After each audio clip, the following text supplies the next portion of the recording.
Hi guys, update ko lang guys yung masonry works namin. Pangalawang hallway. Tinitira na. Ayan.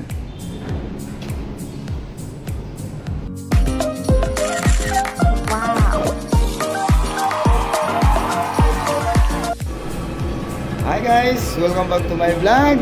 For today's video guys, update ko kayo sa aming project na masonry works. At pasilip ko sa inyo guys kung yung aming ginagawa. Guys, samahan niyo ako. At kung bago ko pa rin lang sa channel ko na Padpad, ay huwag niyo naman kalimutan i-subscribe. I-hit niyo na guys yung notification bell para updated kayo sa mga bago kong upload na video.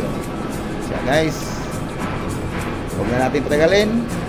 Tara, samahan niyo ako at pasilip ko sa inyo yung ating masonry works. Tara guys, let's go! A few moments later. Ito na pala guys.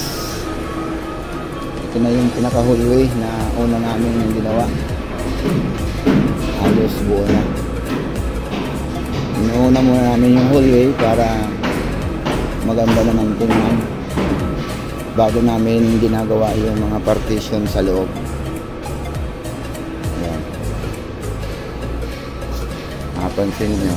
Ayan. Ayan, may partition na kami sa loob.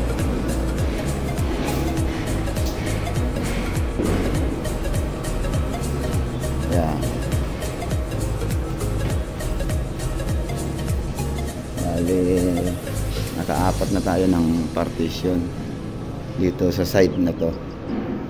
At yun sa side naman na yun ay inuumpisan naman namin yung hallway nya guys. Ayan, nakapansin nyo hallway naman.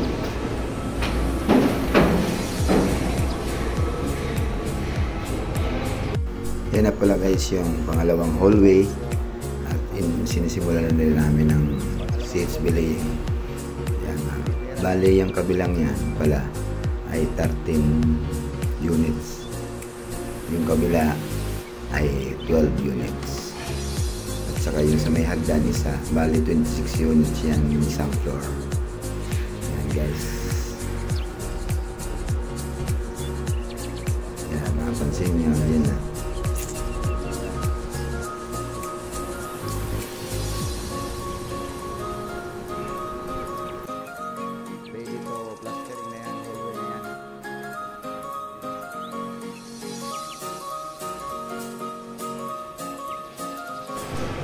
Yan guys, bago ako umiksit sa video nito, ako ay laging magpapasalamat sa walang sawang suportahan nyo sa aking channel at page.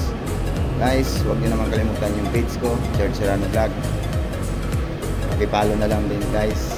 Guys, maraming salamat and God bless po. Bye bye.